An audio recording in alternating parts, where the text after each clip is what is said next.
पाकिस्तान में ना वेले लोगों की कोई कमी नहीं है। ये बात तो मुझे हमेशा से पता थी, लेकिन इस वेलेपन की कितनी कैटेगरीज़ हैं इस बात का अंदाज़ा मुझे अब हो रहा है।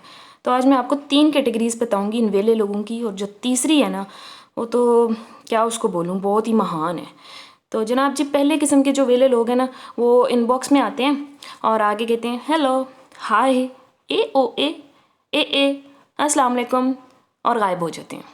इन वेले लोगों के पास इतना वक्त नहीं होता कि पूरी अपनी बात एक दफ़ा कह दें ताकि दूसरा बंदा जब मैसेज देखे तो उसका रिप्लाई कर दे।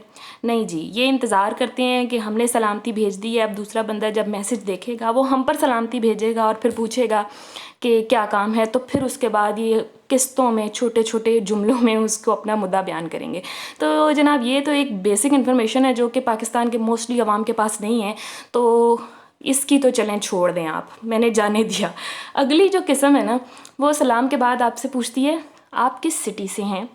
हालांकि मैंने अपने हर पोस्ट पे लिखा होता है कि मैं रावलपिंडी और इस्लामाबाद में डिलीवर कर रही हूँ। ये आपसे पहले सलाम करेंगे, फिर उसका इंतज़ार करेंगे जवाब का, फिर आपसे पूछेंगे आप किस सिटी से हैं। फिर जब मैं इनको बताऊँगी जी मैं रावलपिंडी में हूँ, तो फिर ये आगे से पूछेंगे आप मुल्तान में डिलीवर करती हैं, आप कराची में डिलीवर करती हैं। जी मैं हर जगह पे डिलीवर करती हूँ, मैं आपको अंटार्कटिका में भी डिलीवर करवा दूँगी, आप डीसी भरने वाले बने, मुझे तो कोई इशू नहीं है, मैंने तो केक बनाना है। आपने बस मुझे प्राइवेट राइड के पैसे देने हैं, तो मैं आपको जहाँ कहेंगे आप डिलीवर करवा दूँगी, कोई इशू नहीं है। अच्छा, तो अब आ जाते हैं हम तीसरी किस्म की जानिब। ये तो ऐसी किस्म है कि इसको मैं क्या ही कहूँ, दुआएं निकलती हैं इसके लिए दिल में।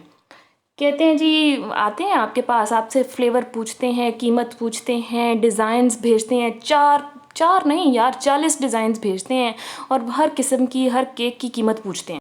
उसके बाद फाइनली ये कोई एक डिज़ाइन सेलेक्ट कर लेते हैं, उसके फ्लेवर पे बात करते हैं, उसके डिज़ाइन की हर डिटेल में जाते हैं, उसके टॉपर्स पे बात करते हैं, डिलीवरी चार्जेस तय होते हैं, और इवन के इसके केक के नीचे आप बोर्ड काला लगाएंगी कि पीला लगाएंगी या नीला लगाएंगी उस पर बात करते हैं।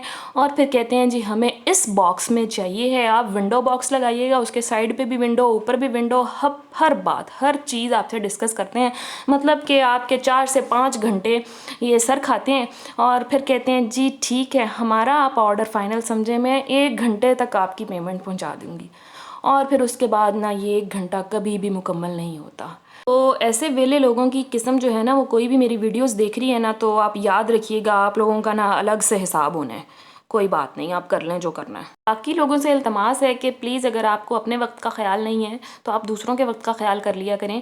वैसे तो आपको सबसे पहले अपने ही वक्त का ख्याल होना चाहिए, तो फिर आप दूसरों के वक्त का भी ऑटोमेटिकली ख्याल कर लेंगे।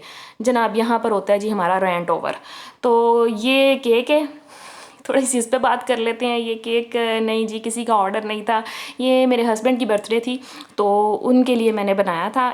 ये इसी तरह का एक केक मैं पहले बना चुकी हूँ, मैंने कोशिश की थी अपना क्या इसको कहते हैं, टॉप फॉरवर्ड केक बनाने की। तो फर्स्ट टाइम ये मेरा फेल हो गया था, मुझे कुछ अंदाज़ा नहीं हो सका था। मैंने 8 इंच के पैन में इसको बेक कर दिया था और बिल्कुल ये थिन सा केक था, तो फिर इसको इतनी तो मेरे में हिम्मत ही नहीं हुई थी। मुझे नज़र आ रहा था कि इसको अगर मैं खड़ा करने की कोशिश करूँगी तो ये गिर जाएगा, तो उसको मैंने वहीं पे रहने दिया था। तो इस दफ़ा मैंने ये 6 इंच के पैन में बनाया था, इसको थोड़ा सा मैंने हाइट में भी दे दिया था, तो अल्हम्दुलिल्लाह केक अच्छा बन गया था। बनाने के बाद मुझे ख़याल आया था कि काफ़ी मतलब कि कलर्स जो इसके हैं ना ख़वातीन वाले लग रहे हैं, तो मैंने कहा कोई बात नहीं, केक तो बस एक बहाना था, बर्थडे तो एक बहाना थी, एक्चुअली केक मुझे बनाना था। ये वो केक है जो मैंने पहले बनाने की कोशिश की थी और इस पर भी बहुत पॉजिटिव रिस्पॉन्स आया था, लेकिन ये वाला केक काफ़ी हद तक ठीक हो गया था।